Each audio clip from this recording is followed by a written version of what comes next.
जहां आस्था है अपार, भक्ति है बेशुमार, देश के 4 धामों में से एक है। यहाँ है भगवान श्री कृष्ण के हृदय का वास।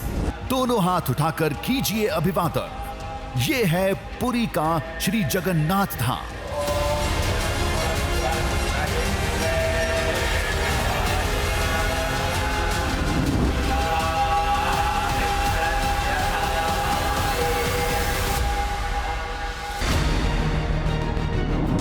आज की कहानी इसी धाम से जुड़े एक दृश्यम की है।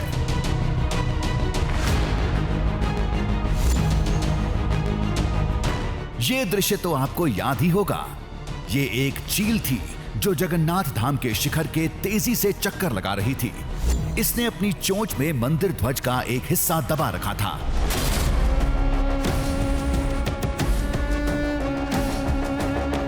वायरल तस्वीरें अप्रैल महीने की हैं, लेकिन इनकी गूंज अभी तक पूरे देश में सुनाई देती है। बहस का मुद्दा है, ध्वज के साथ चील का उड़ना शुभ संकेत है या अशुभ? भगवान जगन्नाथ जी की ध्वजा को वहां से लेकर के उड़ जाना या उनके पैर में फंस जाना, यह बहुत ही अशुभ संकेत है। चील का छत पर मंडराना ये एक शुभ संकेत नहीं माना जाता सनातन के दृष्टिकोण से। ये सब अंधविश्वास है। आप कह रहे अंधविश्वास है, जानवर था। अब आप उन मान्यताओं को हमें छोड़ना पड़ेगा जिसका कोई वैज्ञानिक आधार नहीं है। वो संकेत अपने आप में प्रदर्शित करते हैं कि कोई अनहोनी घटना होने वाली है। ठीक उसी समय श्री जगन्नाथपुरी मंदिर से 70 किलोमीटर दूर भुवनेश्वर के एक भवन में अलग ही हलचल मची हुई थी।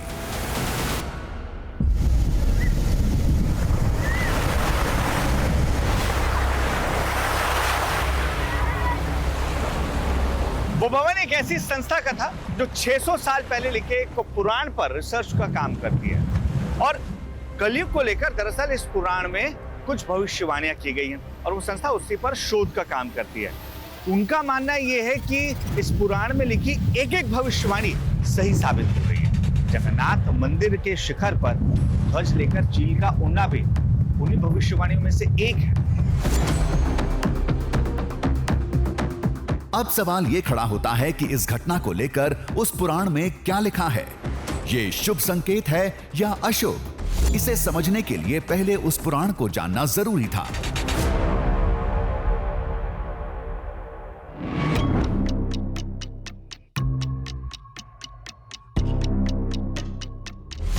जिसका नाम है भविष्य मालिका।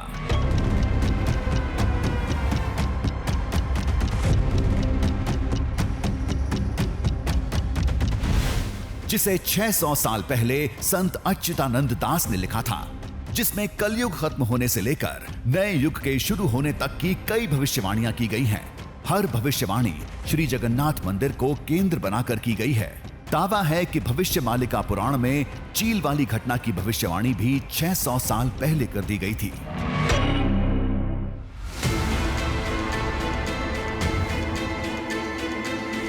तो क्या लिखा है उस पुराण में? चील का ध्वज के साथ उड़ना क्या संकेत देता है?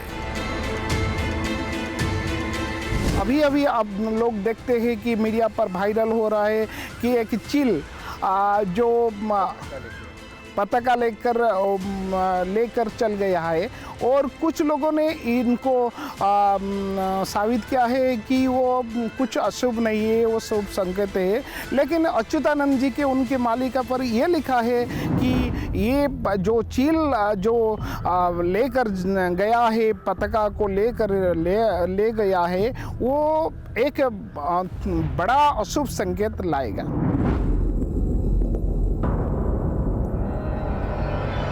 वो जो चील लेकर पताका घूम रहा था वो विश्व युद्ध का संकेत है। 2025 और 27 में 25 और 27 के बीच में उनकी ग्रंथ में लिखा हुआ है।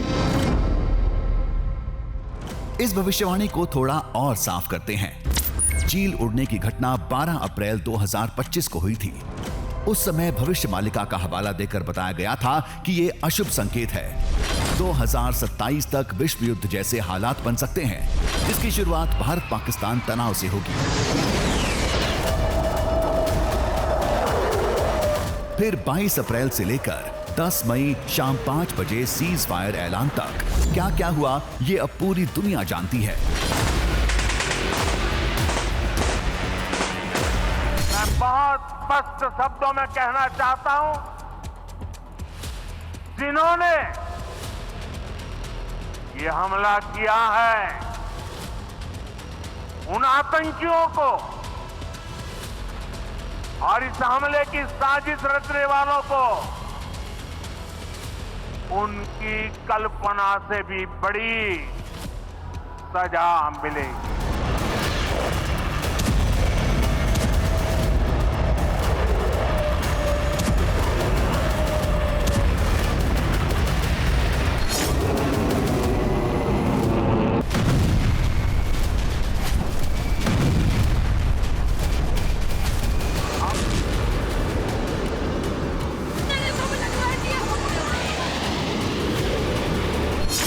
तो क्या उस पुराण में लिखी हर एक बात सच होगी? जो कल होने वाला है, क्या वाकई उसे 600 साल पहले किसी संत ने लिख दिया था? क्या यह संभव है?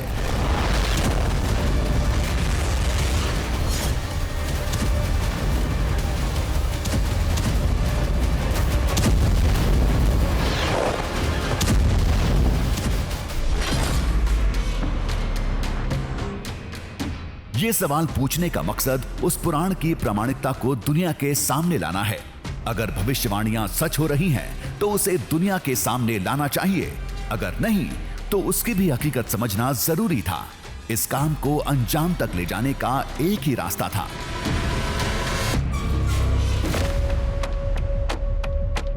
हमने उस पुराण में लिखी किसी बात के पड़ताल करने का फैसला लिया। एक ऐसी बात जिसके साक्ष्य हमारी आंखों के सामने हमें दिख भी जाए। इसके लिए हमने भविष्यमालिका को अच्छे से पढ़ा, उसके एक एक अध्याय पर गौर किया। तब जाकर एक खास जानकारी हमारे हाथ लगी। भविष्यमालिका पुराण के एक अध्याय में धरती के विष्णु लोक का जिक्र मिलता है, जिसका आकार शंख जैसा बताया गया है। कहते हैं वहां कुछ ऐसे साक्ष्य मिलेंगे जो हर युग के लोगों को चौंकाएंगे।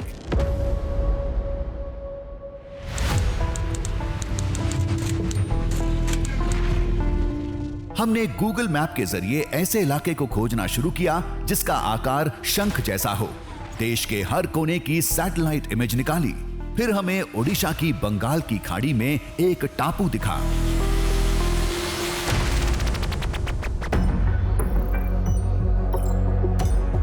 जिसका आकार वाकई शंख जैसा था। फिर हमने उस द्वीप को नक्शे में खोजा, उससे जुड़ी कहानी पर रिसर्च किया।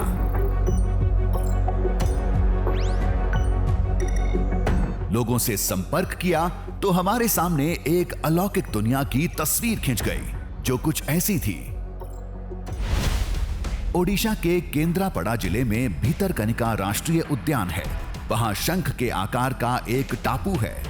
उस टापू पर भगवान विष्णु का एक पौराणिक धाम है। दावे के मुताबिक जहां समुद्र से निकलकर जिंदा शंख पूजा करने आते हैं, वो लोगों के साथ पूजा में शरीक होते हैं, प्रसाद खाते हैं, फिर चले जाते हैं। अच्युतानंद जो मालिका लिखे हैं, जो भविष्यवाणी लिखे हैं, वो संत जो अच्युतानंद संत जो लिखे हैं, वो इस स्थान को वो विष्णु लोक का आख्या दे रहे हैं, वो मान्यता दे रहे हैं। वहाँ पे अगर जियोग्राफिकली आप ऊपर से देखेंगे तो वो जो जियोग्राफिकली दिखेगा, जो उसका जो स्थान है, वो आपको अगर ऊपर से देखेंगे तो वो शंख के जैसा दिखेगा।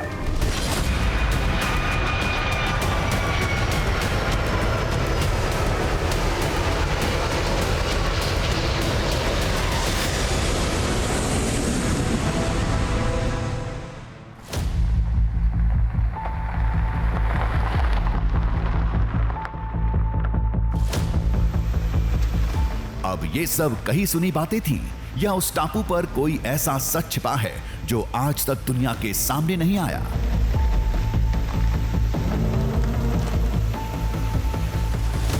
हमने तय कर लिया था, हम वहां जाएंगे, पुराण में लिखी भविष्यवाणी और दावे से जुड़े एक एक पहलू की पड़ताल करेंगे, फिर देखते हैं क्या सामने आता है। हम थे ओडिशा के केंद्रापड़ा जिले के बजरपुर गांव में। बैतरणी नदी पर सवार होकर बंगाल की खाड़ी में कनिका टापू की तरफ जा रहे थे। मतलब वही शंख के आकार वाला टापू जिसका जिक्र भविष्यमालिका पुराण में था।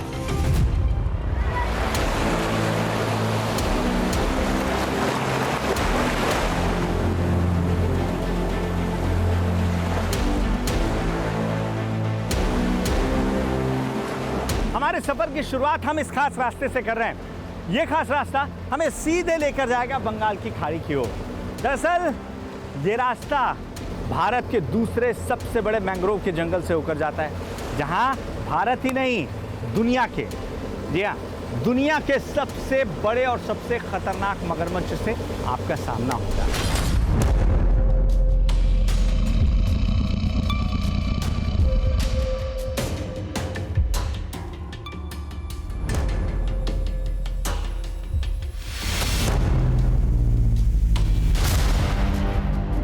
इस रास्ते की पहचान इतनी भर नहीं है, लोगों का विश्वास है कि ये रास्ता आपको विष्णु लोक से जुड़े तमाम साक्ष्य की ओर लेकर जाएगा, या यूं कह लीजिए विष्णु लोक पर ही लेकर जाएगा। सुनकर हंसी आ सकती है, लेकिन लोगों का विश्वास है तो कोई तो बात होगी। बस आज हम इसकी ही पड़ताल करने वाले हैं, इसका ही पता लगाने वाले हैं, क्योंकि हमारा आज का खास दृश्य इस पड़ताल में छुपा है।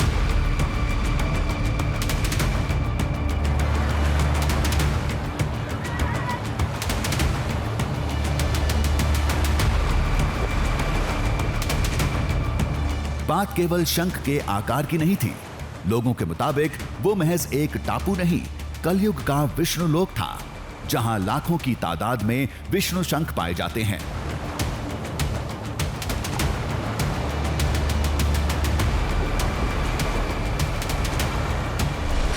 उससे भी ज्यादा चौंकाता है उस टापू का वो धाम, दावे के मुताबिक जहां पूजा करने जिंदा शंख आते हैं, वो भी हर रोज एक तय समय पर।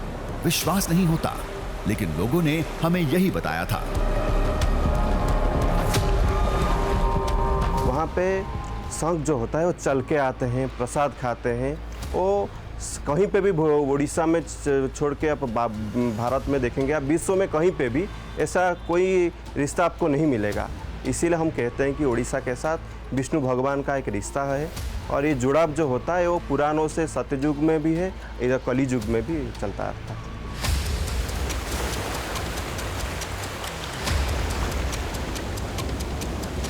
फिलहाल हम बैतरणी नदी से गुजर रहे थे।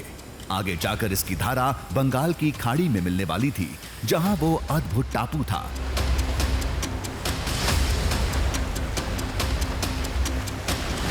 लेकिन उससे पहले एक खतरनाक इलाके को पार करना था। ये भीतरकर्णिका जंगल का डेंजर जोन था।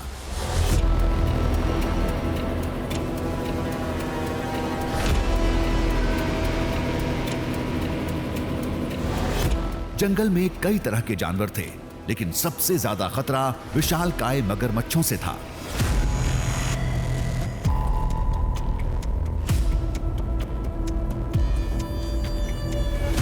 ये देखिए, यहाँ पर एक मगरमच्छ भी सो रहा है और उसके बेहद करीब ये हिरन है।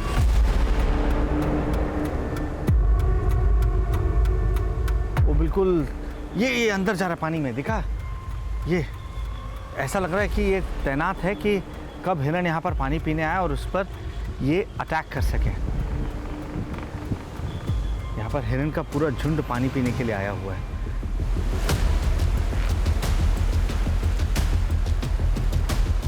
ये दलदली जंगल उसी टापू का एक हिस्सा था। जल्द ही हम शंख आकार वाले टापू पर होंगे। उसका आकार ही उसका सबसे बड़ा साक्ष्य था, क्योंकि शंख का भगवान विष्णु से गहरा नाता रहा है। पुराणों के मुताबिक भगवान विष्णु की एक भुजा में पंचजन्य शंख होता है, जो समुद्र मंथन से निकले 16 रत्नों में से एक था, जो बाद में श्री कृष्ण के पास पहुंच गया था। पंचजन्य शंख को ही आज विष्णु शंख के नाम से जाना जाता है।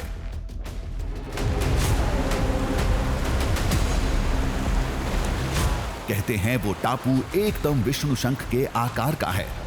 खास बात यह थी कि समुद्र में 10 तरह के शंख पाए जाते हैं, लेकिन उस टापू पर केवल विष्णु शंख पाए जाते हैं।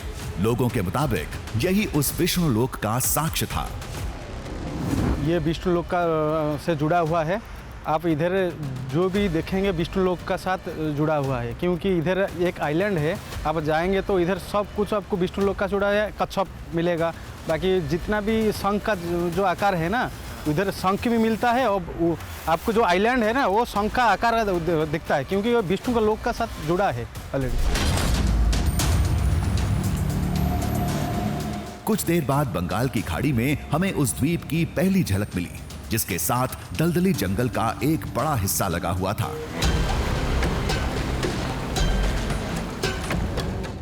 देखिए वो जगह आ रही है जहां पर हम इस शिप से उतरकर आगे का रास्ता पैदल तय करने वाले हैं। सामने ये आइलैंड आपको जो नजर आ रहा है, इसके बाजू में सिर्फ और सिर्फ मैंग्रोव्स के जंगल आपको देखने को मिलेंगे।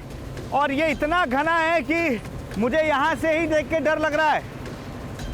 कैसे हम आगे का सफ़र तय करेंगे, लेकिन ये सफ़र तय करना होगा, क्योंकि जो लोगों का दावा है वो यही है कि इन्हीं रास्तों से होकर गुजरने पर हम अपनी उस मंजिल तक पहुँचेंगे, उस दृश्यम तक पहुँचेंगे जिसका वास्ता सीधे सीधे विष्णु से है।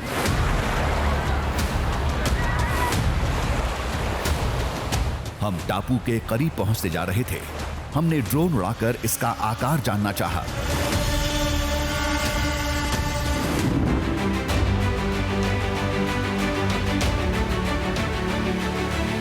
और ये था इस टापू का वो हिस्सा जिसे लोग शंख के आकार का बता रहे थे, लेकिन ये तो वैसा नहीं दिख रहा था। हालांकि आकृति मिलती जुलती थी, लेकिन ये वैसा नहीं था जैसा लोगों ने बताया था।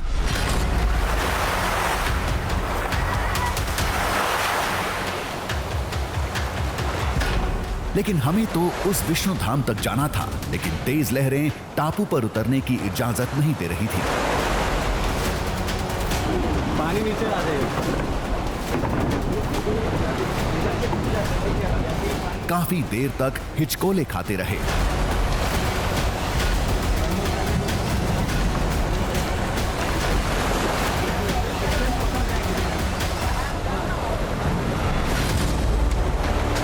मौका देख टापू पर कूद गए। ये देखिए, बिल्कुल नाव झुक जा रही है और ये एक साइड झुकना खतरनाक हो सकता है।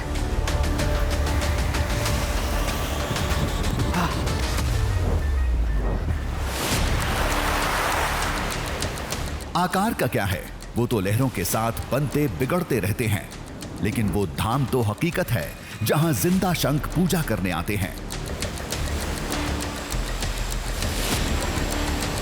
आखिर हम उस जगह पर पहुंच चुके हैं। एक बहुत बड़ा आइलैंड ही देखने को मिल रहा है, जहां सिर्फ आपको जंगल नजर आ रहा है और कुछ समुद्री जीव यहां बीच पर हैं। इंसान यहां कोई नजर नहीं आ रहा। ऐसे में रास्ता खोजना सबसे मुश्किल होगा हमारे लिए। पहले मुझे सोचना होगा कि हमें किधर जाना है।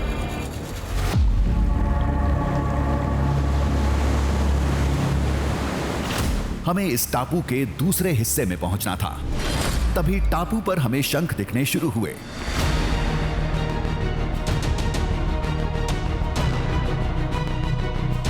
ये तो वाकई विष्णु शंख थे। इनके बारे में लोगों ने बताया भी था।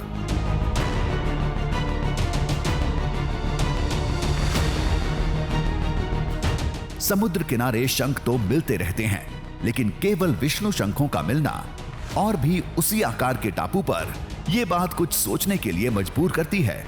जबकि समुद्र में 10 से ज्यादा प्रकार के शंख पाए जाते हैं। ये अंदर से खाली है, यानी इसके अंदर जो जीव रहता है वो निकल चुका है। और लोगों का ये कहना था कि यहाँ पर आपको इसी आकार की तमाम कलाकृतियाँ, तमाम चीज़ें मिलेंगी। ये शंख तो हमें मिल गया, और भी कुछ चीज़ें हैं इधर, देखते हैं।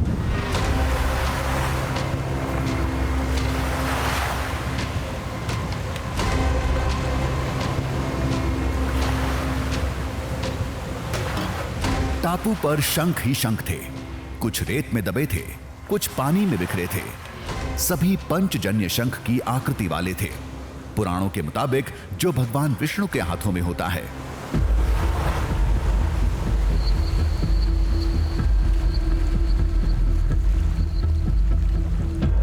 लोगों के मुताबिक ये शंख ही इस विष्णु धाम के साक्ष्य है, लेकिन सबसे बड़ा सबूत है वो धाम जहां जिंदा शंख भगवान के दर्शन करने आते हैं। दावे की हकीकत तो कुछ देर में सामने आ जाएगी। पहले ये जान लेते हैं कि शंख और जिंदा शंख में क्या फर्क होता है। दरअसल सख्त शंख के अंदर एक खास तरह का मुलायम समुद्री घोंघा रहता है। जीव के जिंदा रहने तक शंख आकार लेता रहता है। घोंघे की मृत्यु के बाद यह हल्का होकर लहरों के साथ किनारे आ जाता है और लोग इन्हें पूजा पाठ में इस्तेमाल करते हैं।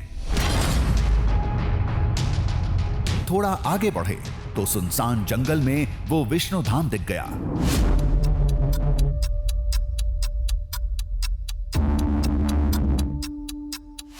जो एक विशाल बरगद के साए तले खड़ा था। मंदिर का मामूली ढांचा और यहां के दावे में कोई तालमेल नहीं था।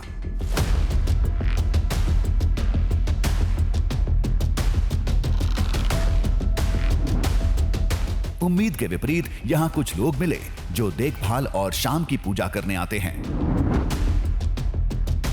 अंदर की हालत भी कुछ खास नहीं थी। एक बड़े कमरे में भगवान जगन्नाथ, सुभद्रा और बलराम के साथ सभी देवी देवताओं की मूर्तियां थीं, जो सालों पुरानी लग रही थीं।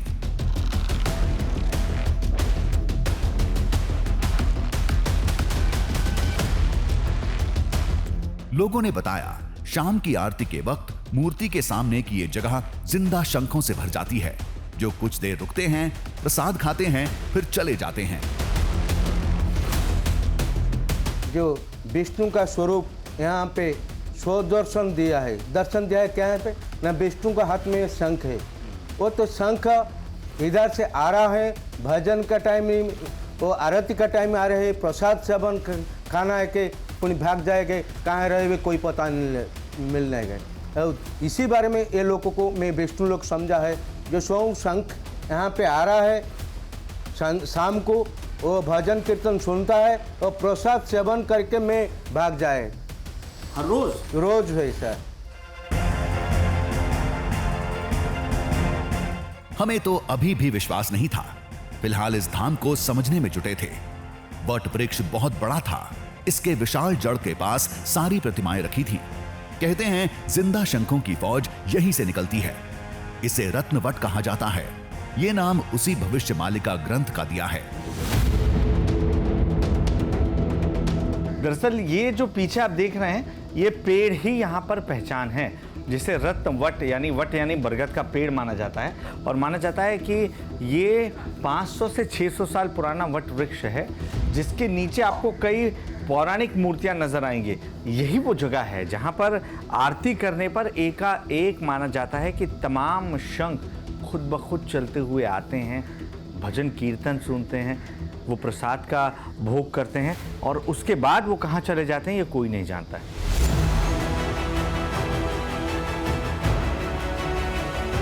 आखिर जिंदा शंख यहां कैसे आ सकते हैं? पहली बात यह कि जिंदा शंख समुद्र से बाहर नहीं निकलते। सागर भी यहां से 2 किलोमीटर दूर था। इतना दूर उनका आना मुश्किल ही नहीं, नामुमकिन था। लोगों के मुताबिक यही तो चमत्कार था, जिसकी मदद से भगवान शायद कोई संकेत देते हैं। हमें यहीं पर एक ही जगह है जो विष्णु खुद आते हैं इन पर प्रसाद करने के लिए। किस रूप में आते हैं? शंख के रूप में आता है कि जो भी रूप में आया चाहता है। अच्छा, वो दिखते हैं रोज? हाँ, रोज दिखते हैं। वहीं पर एक जगह है, मतलब और किधर नहीं मिलेगा, यही जगह पे मिलेगा।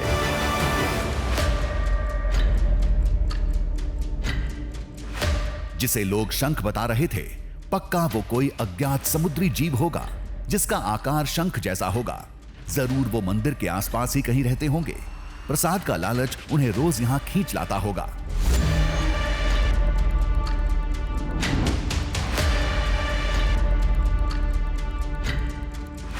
हमने बहुत खंगाला, लेकिन ऐसा कोई जीव या कीड़ा नहीं दिखा। बैक साइड पर मैं इसलिए आया था ताकि ये देख सकूं कि कहीं कुछ ऐसा तो नहीं है जो बिल्कुल अलग हो, या यहाँ पर आपको शंख नज़र आ रहे हों दिन के बाकी पहर में, और जो बाद में आरती के समय अंदर जाते हों। तो ऐसा बिल्कुल भी नहीं है। आप भी देख सकते हैं कि चारों तरफ कुछ भी नहीं है। इनफैक्ट यहाँ पर अंदर जाने के लिए कोई ऐसा रास्ता भी नहीं है। ये देखिए, दीवारें जो हैं वो बिल्कुल ज़मीन में धसी हुई हैं, जिससे ये साबित होता है कि कोई भी केकड़ा है, कोई भी शंख है, कोई दूसरे कीड़े हैं, वो अंदर जा सके। दावे के अलावा यहाँ कुछ भी ऐसा नहीं था जो इस धाम को 600 साल पुराने उस ग्रंथ से जोड़े, लेकिन भविष्य मालिका में इस टापू का, इस पेड़ का, इस जगह का जिक्र है। फिर कुछ तो बात होगी।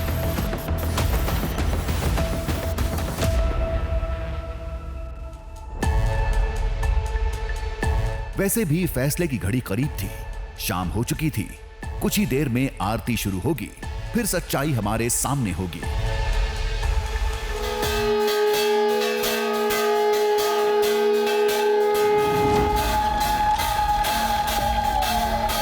आरती शुरू होते ही सब पूजा में मग्न हो गए, लेकिन हमारी निगाहें चारों तरफ घूम रही थी।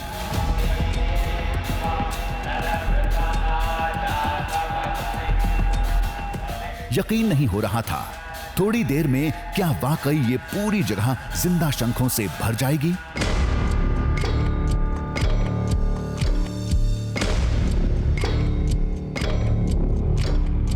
अभी पूजा अपने आखिरी पड़ाव पर है।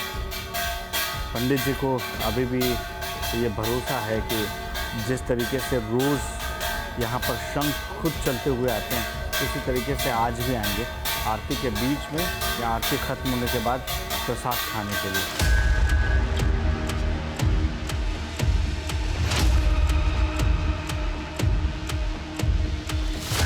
थोड़ी देर में आरती खत्म हो गई, लेकिन मंदिर की जमीन पूरी तरह साफ थी। शंख तो छोड़िए, कोई छोटा जीव या कीड़ा भी नहीं था। लोग अपनी साधना में व्यस्त थे और हम अपनी खोजबीन में।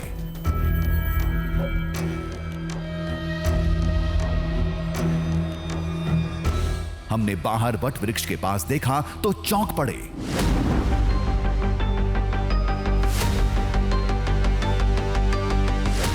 यहां कई शंख पड़े थे, वो भी जिंदा, पेड़ की जड़ों में रेंग रहे थे।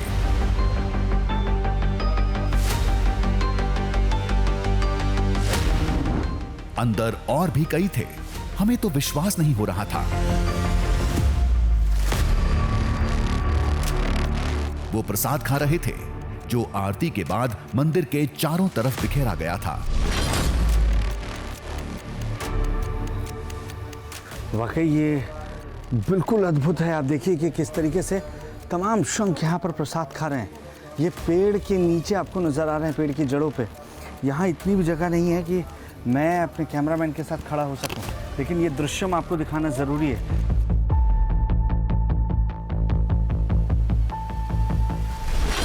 मंदिर के पीछे जहां वट वृक्ष का एक बड़ा हिस्सा जमीन से लगा था, वहां कई सारे शंख रेंग रहे थे। आकार छोटा था, लेकिन आकृति बिल्कुल शंख जैसी थी। उनके पैर भी साफ नजर आ रहे थे। ये देखिए बिल्कुल आंखें नजर आ रही हैं, पैर नजर आ रहे हैं, और ये पेड़ के नीचे हो रहा है। मंदिर का पिछला हिस्सा, यानी सिर्फ अंदर ही नहीं, पीछे भी इस तरीके से तमाम शंख नजर आ रहे हैं। जैसा लोग दावा कर रहे थे बिल्कुल वैसा ही। कुछ हलचल नहीं थी जब तक मंदिर में पूजा नहीं शुरू हुई, जब तक आरती शुरू नहीं हुई। और जैसे ही आरती हुई है उसके बाद देखिए कि चारों तरफ आपको इस तरीके से शंख नजर आ रहे हैं। क्या पता पेड़ के ऊपर भी हो, लेकिन अंधेरा होने की वजह से ज़्यादा साफ तस्वीर नहीं आ रही। दिख रहा है कैसे वो चल रहा है। हमने इस जगह को आरती से पहले शाम को भी देखा था, लेकिन उस समय यहां कुछ नहीं था। लेकिन रात होते ही शंख आकृति वाले जीवों की भरमार हो गई।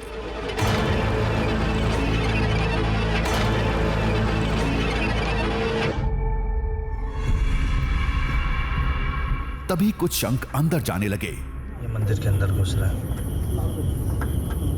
मंदिर में जैसे ही आरती हुई है, घंटी की आवाज़ आई, यहाँ से जितने शंख हैं वो अंदर की ओर दाखिल हो रहे हैं। सीधा अंदर चला गया, मानो वो इस बात का इंतज़ार कर रहे थे कि मंदिर में घंटी बजे और उसके बाद वो दाखिल हो जाए। अंदर का नजारा और हैरत अंगेज था। शंखों की फौज ने मूर्ति के आसपास के इलाके को घेर रखा था। देखिए बिल्कुल ये विश्वास करने से परे है, क्योंकि पंडित जी ने जैसे ही प्रसाद की थाली यहाँ पर रखी है उसके बाद वो तमाम शंख उस प्रसाद का भोग लगाने के लिए आ गए और ये वाकई अपनी आंखों पर आपको यकीन होगा। एक बार पास से दिखाओ, इसे पास से दिखाओ जाए।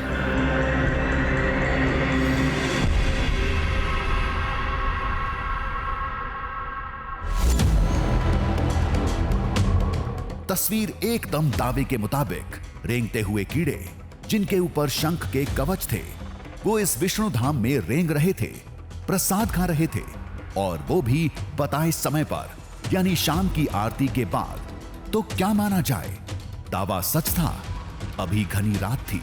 इसका जवाब सुबह मिलेगा।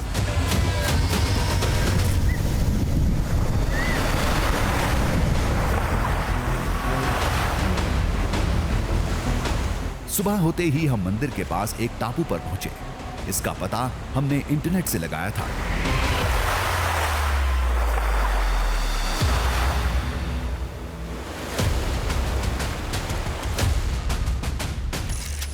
ये केकड़ों का टापू था जहां कई अद्भुत प्रजातियां पाई जाती हैं।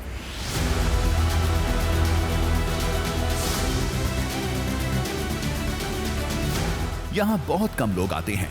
इस टापू का हिस्सा शंख आकार के उस द्वीप से लगा हुआ था। ये लुका छुपी यहाँ मिलने वाले लाल केकड़ों की है, जो बताता है कि इस जगह पर लोगों की चहलकदमी बिल्कुल नहीं है और यहाँ जो समुद्री जीव हैं वो भी काफ़ी सुरक्षित महसूस करते हैं खुद को।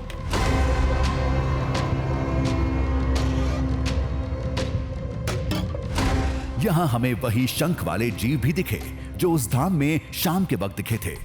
दोनों में कोई फर्क नहीं था, दोनों एक जैसे थे।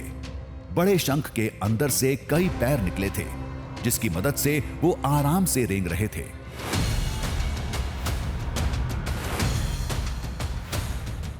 समुद्र से अभी निकला है जो मेरे पास चलते हुए आ रहा है, लेकिन समुद्र से तकरीबन 3 किलोमीटर दूर किसी मंदिर में पूजा के वक्त ये कैसे पहुंच सकते हैं, ये सवाल मेरे मन में गहरा रहा है। अब इस सवाल का जवाब हासिल करने का वक्त आ गया था। पहली बात ये कि मंदिर में जो जीव दिख रहे थे वो जिंदा शंख नहीं थे। ये केकड़े की एक खास प्रजाति होती है जिसे हर्मिट क्रैब कहते हैं।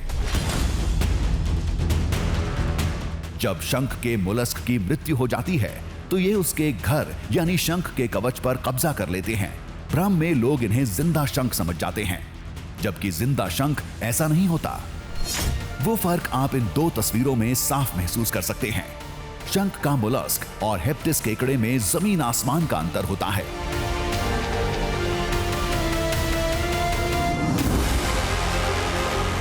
तो क्या भविष्य मालिका में लिखी बात झूठी है? क्या ये टापू, ये धाम पौराणिक विष्णु लोक नहीं है? संत अच्युतानंद के भविष्य मालिका के साथ कई पुराणों में ओडिशा को भगवान विष्णु का स्थान बताया गया है।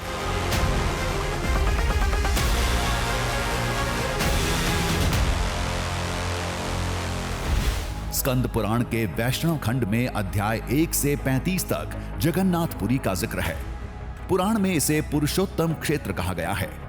अध्याय 2 में एक श्लोक है, पुरुषोत्तमं क्षेत्रम सर्व पाप प्रमोचनम यत्र तिष्ठति विश्वेशो जगन्नाथः सनातनः।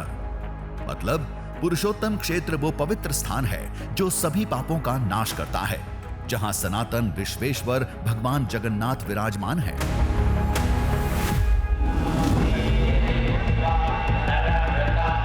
स्कंद पुराण के साथ कई ग्रंथों में प्राचीन पुरी नगर का आकार दक्षिणावर्ती शंख जैसा बताया गया है, जिसका कुछ हिस्सा समुद्र में डूब गया था।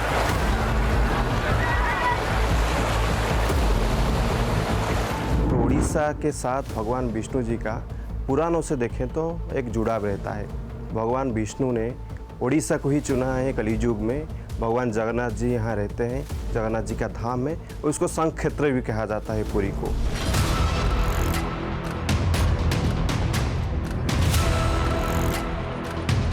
अब इस रत्नवट को गौर से देखिए। भविष्य मालिका पुराण में इसका जिक्र है, जिसके मुताबिक पौराणिक काल में यहाँ कपिल मुनि का आश्रम था, जहाँ उनके पिता कर्दम मुनि रहा करते थे। जिन्हें ब्रह्मा जी ने संसार के विस्तार की जिम्मेदारी सौंपी थी। भागवत ग्रंथ में लिखा है कि कपिल, कर्दम और देवहूति, उनके संवाद जो लिखा है वो कपिल जी का आश्रम है। ये जो स्थान है ये कपिल जी का आश्रम है और कपिल जी उनकी जो माता पिता कर्दम और देवहूति उनको यहाँ पर भागवत की वाणी में सुनाते हैं। भविष्य मालिका में हर भविष्यवाणी श्री जगन्नाथ मंदिर को केंद्र में रखकर की गई है। कौन सी घटना कब होगी और उसका क्या मतलब होगा, सब कुछ साफ साफ लिखा है। एक घटना से आप सब समझ जाएंगे। जगन्नाथ मंदिर में सालों पुराना पीपल का पेड़ था। पुराण में लिखा है कि जिस दिन वृक्ष गिर जाएगा उसके बाद दुनिया में एक महामारी आएगी। अप्रैल 2019 में आई फेनी साइक्लोन में पीपल पेड़ गिर गया था। इसके 6 महीने बाद ही कोरोना महामारी ने दस्तक दी थी। उन्होंने जो ये महामारी के बारे में बताया है कि जो ये समय आएगा ये बाप के सब पर जो पुत्र नहीं मुखाग्नि दे सकते हैं। ये समय आ गया। वो तो आप कोरोना महामारी के समय पर आपने दिखा है कि बाप के सबको पुत्र नहीं छू सकते हैं। और मुखाग्नि के बारे में तो छोड़िए।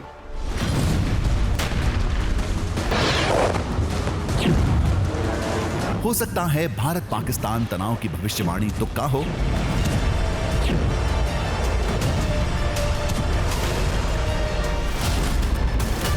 कोरोना महामारी भी कोई संयोग हो। लेकिन अब तक भविष्य मालिका में लिखी 6 से ज्यादा भविष्यवाणियां सही साबित हो चुकी हैं। लिहाजा 600 साल पुराने इस ग्रंथ पर पूरे देश में बहस छिड़ी है।